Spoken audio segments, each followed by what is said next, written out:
The video you are about to watch is part 1 of 3. When I did this heater install, I felt it was very important to give a lot of detail. And when I went to assemble the video to edit it, it was 3 hours long. And I don't think any of you, myself included, wants to listen to me drone on for 3 hours. So I've split this video into 3. They're not an hour each. I did some heavy editing. Hopefully it's not jumping around too much. But I think there's a lot of good information here. If you have any questions, please leave them in the comments and I'll try and answer them. Oh, sorry.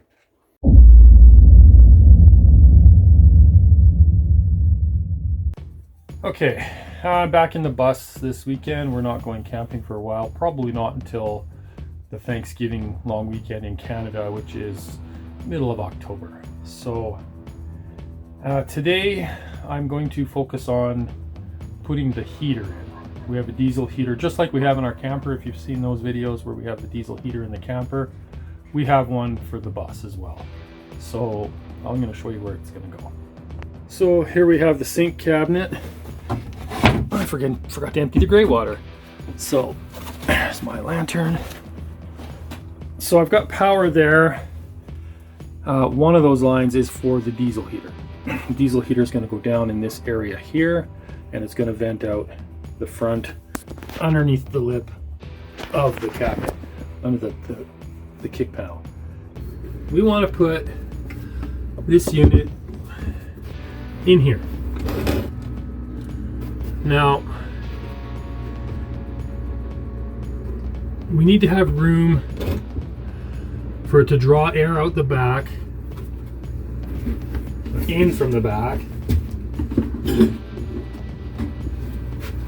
and then we gotta have room for this to go in here, which I need to cut a little piece of hose for that, and then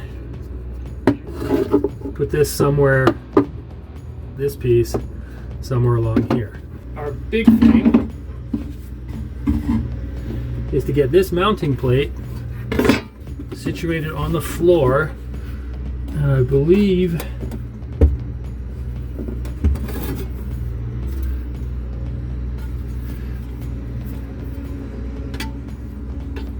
it goes like this. Yeah, so that'll have to go like that. So when I set it here, I can then mark where I want the holes, and then I can hold it down and draw it out. And it took me a minute to find my pencil. Cleaned up and then couldn't find anything.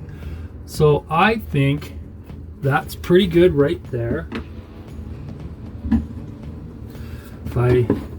No, see, I'm a little too close. I'm gonna come a little further back. Now, I'm not worried about pulling the fresh air in the back, because it's gonna pull all through here, and this is open all the way through to the front of the bus. So we're okay there. We'll pull in lots of fresh air. If I need to, I can always put a vent in here as well, which I might do just to keep it a little bit more even. So that, yeah, I'm gonna push it a little farther. Yeah, I think that's got it. Maybe I'm too far. Come ahead just a bit, just a smidge. So there, I'm gonna mark. Looks pretty straight. I'm just gonna mark my holes.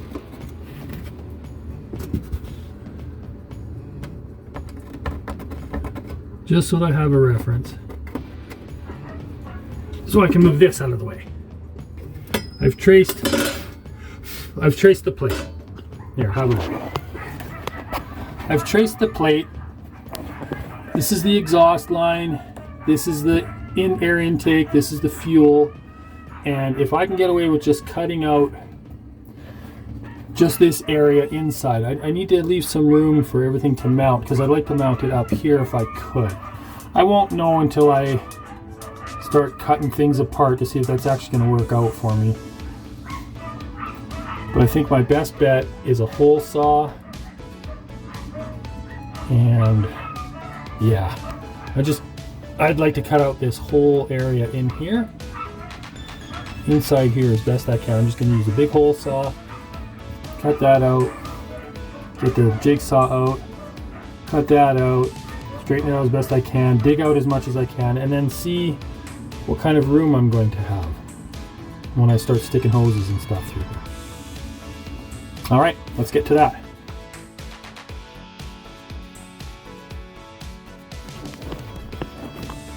I'm going to straighten this out, square it off, probably with the jigsaw, and then I'm going to dig out all the spray foam because I don't want the hot, I just don't want the hot exhaust running through that. Whether it's fire retardant or not, you just don't do that. Yeah, so that's what I'm gonna be doing.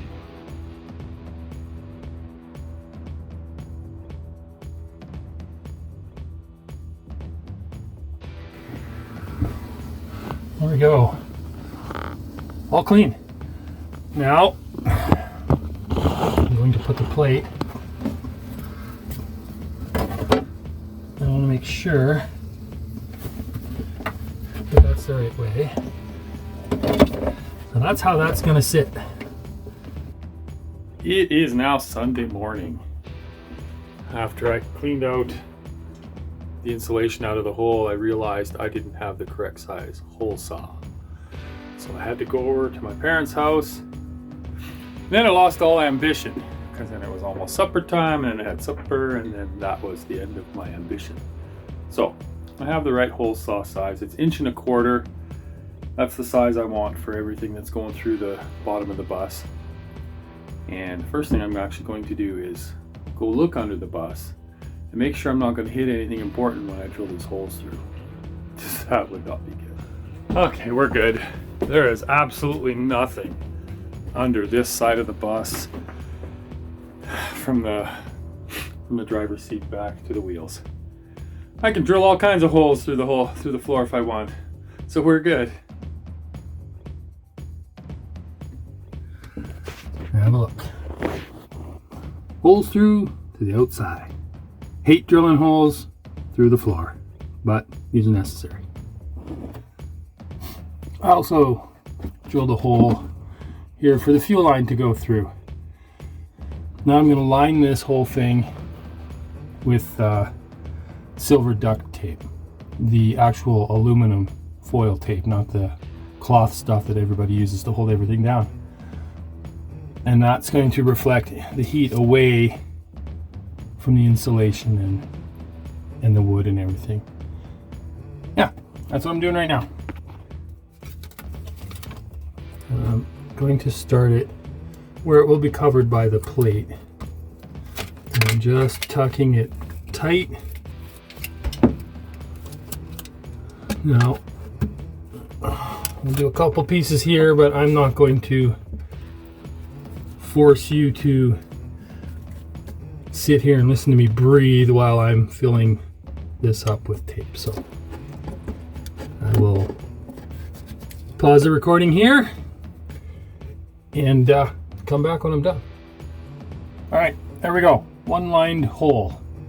So I've taken the foil tape and I've just pushed it over the edge and made sure to really squash it in there. Be very careful with this stuff. It's very sharp. It is aluminum foil. So I push out to the edges like this, not along the edge, because that's a good way to get your finger sliced open. Ask me how I know. I went all the way around all four sides, and then I went and did the corners so that I've got a good, you can see in there, good coverage all the way around. I'm gonna just squish it down a little bit more, and we're good. That should reflect, you know, the majority of the heat back away from the exhaust pipe. That's all I'm worried about, is the exhaust pipe at this point. So that's going to take care of that. Let me show you what it is that I'm using. I'm using this, you can see inside there? It's 3M foil tape, isn't it? It's aluminum tape. It is very sharp. It's expensive. This one roll I think is like $9 or $10. Might even be more by now. I've had it for a while. I use this stuff anywhere that I need to reflect heat back and I need this not to come off. This stuff, it sticks, especially if you stick it to itself. It really sticks. But be very, very careful. It's very sharp. So if you're going to use it, I suggest you do either put gloves on or just be very careful what you're doing. I've cut myself on this stuff more than I care. Okay, so here, all ready to go. The cheap fuel hose, which no, I'm not going to use. I'm going to go shopping right away. I need to get some better fuel line, so I'm actually going to take, hang on. I'm going to take a piece of this fuel line, this cheap stuff. Let me bring it up here. There we go. I'm going to take a piece of this cheap fuel line. Oh, you're crooked. Sorry. I feel like you're falling off your chair. I'm going to take a piece of this and match it up with some good stuff. This green stuff, it really flexes, so you don't get the pressure out of the pump that you normally would, so you're not running as efficiently as you could. So a little bit stiffer, a little bit firmer of a fuel line will be better. And they've got these cheap little compression, you can see that. This is the clamps for the fuel line. I mean, they work. They don't work great. I will see if I can find some little gear ones. I'm also going to have to find some bolts to mount the tank, because the tank is going to get mounted under the bus up against the outside wall. Well, not really the wall. I'll show you when I get down there to do it. So I need to keep it low enough that I can still get a line into here to fill it up. And I need a small little transfer pump that I can use to pump fuel from a jerry can into here, because I'm not going to be able to get at this once it's mounted to fill it. This is only temporary. I'll explain when I get under there and start putting this in as to what I'm doing for the fuel system for the tank in the future. But that's it for now. I'm going to go shopping to Princess Auto. That's like Harbor Freight in the US. An all-purpose junk store that I love that place. Anyway, that's where I'm going now. That was a wasted trip. Couldn't find any fuel hose. So for the time being, I'm going to have to use the cheap stuff. I know I'm going to get jumped all over for this. The only problem with this is that it doesn't maintain the same pressure from the pump. The distances I'm working on here are going to be much less than the camper, so when I can get some, I will get some and replace it. I promise. This is going on here. This line here is where the fuel comes in. I've already put the clamp on it. I hate to say it, but in the camper, I didn't really use many of the clamps. Okay, so we just wiggle this on here. All right, that'll work. So I'm going to install this now under the sink. Push the line through, everything is through, and then I'm going to screw it back down.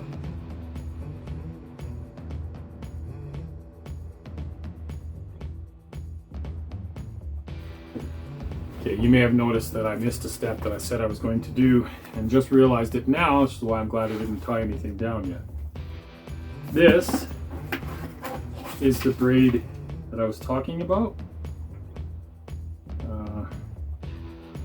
It's called lava fiber, and you need to wear gloves when you're working with this. It's a titanium wrap,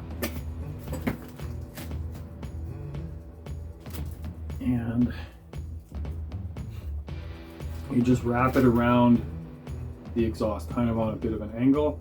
I don't have much to use, so it's not going to take a whole lot, because I only have about this much space that needs to be wrapped in there. So I'm actually going to go under the bus with a Sharpie and mark around the exhaust line so that I can see where it is, where it comes out. So I don't think I can fit this through the hole wrapped around it, but we'll see. And then you just slap one of these bad boys on. It's just a tie. And yeah, I'll put this over it, put this around it. So I got to pull everything all back out, but first I'm going to go put a warmer shirt on. I'm going to go under with a Sharpie and I'm going to mark that. And I'm going to come back in here and put that on. Mark this. So now when I pull it out at the top, I'll be able to see how far that comes, like how far I need to wrap. It'll be just like an 1/8 of an inch on the other side of that mark. So, all right. You can see the line here. Oh, you can see it. Yeah, you can see it right here. That's on the outside, and I really only need to come to about here. Now this wrap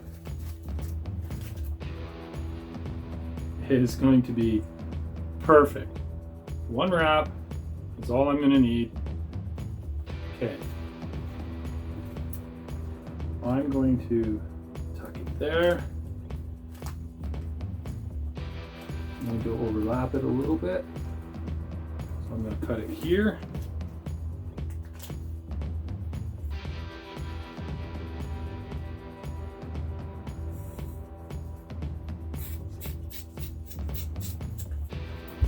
All right. I'm going to overlap the frayed end, the new end. Snug, simply because I want it to pull the same way as the other one. Just my preference. Pull it tight.